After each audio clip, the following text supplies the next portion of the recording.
В 1941 году началась война, а в 1943 я закончил 6 классов.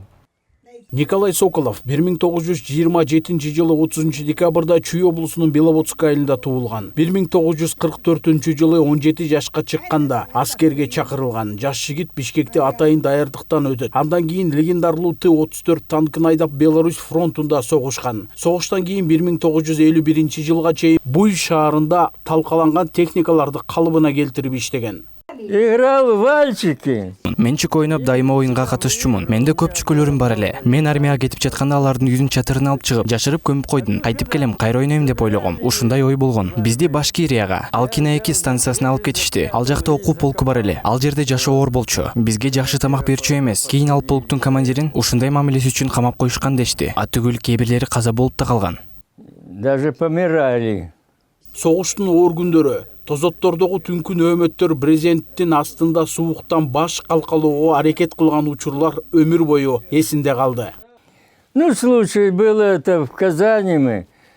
Казанда болгон бир окуя эсимде. Биз уналарды 4 посттон кайтарып жатчубуз. Бир посттон бирөө мага келип калды. Ошентип экөөбүз аба салкындап калган. Ал эми уналардын арткы жагы ысып турчу. Биз брезенттин алдына кирип отуруп калдык. Ошол учурда бир шылдырак угулду. Дароо чыксам, текшерүүчүлөр келе жаттыр. Мен жанымдагыны түртүп чык дейм. Ал болсо эмне болду дейт. Аны угуп калып текшерүүчүлөр ким бар деп сурап калышты. Ошондо ал брезенттин астынан чыга баштады. Ошентип бизди урушкан.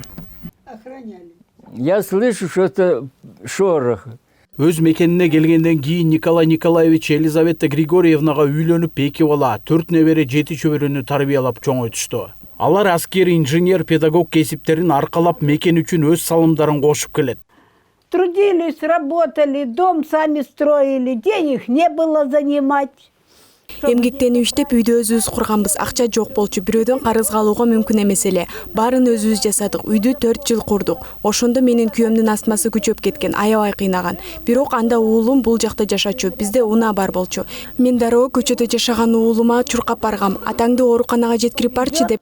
Они ему там то ли уколы, то ли что-то поделают. Николай Соколов Жуков медалынын кавалери, жеңиштин юбилейлик медалдары менен сыйланган. Аны башкы сыйлыгы бул үй бүлөсү, мекендин, дүйнөнүн тынчтыгы. Чоң атасынын мындай эрдиги менен неберелери сыймыктанат. И они очень заботятся друг о друге.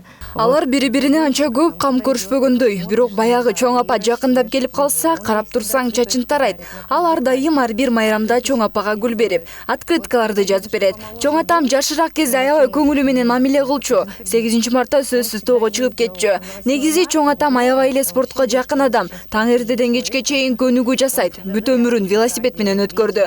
Машинасы болгон, бирок велосипедти көбүрөөк жактырчу. Чоң апам да көп велосипед тепчү. Менимче алардын узак жашоосунун сыры ушунда болуш керек. Ал 8 мартка жакын велосипедине минип тоого жөнөйт. Ар дайым бизде чоң кыздардан баштап кичинекейлерге чейин үйдө жапайы гүлдөр, подснежниктер болуп турчу. Мен кичинекей кезимде деле бизде дайыма подснежник болчу. В нашей семьи, у девочек, у маленьких, вот я была маленькая, я помню, это всегда у нас были подснежники.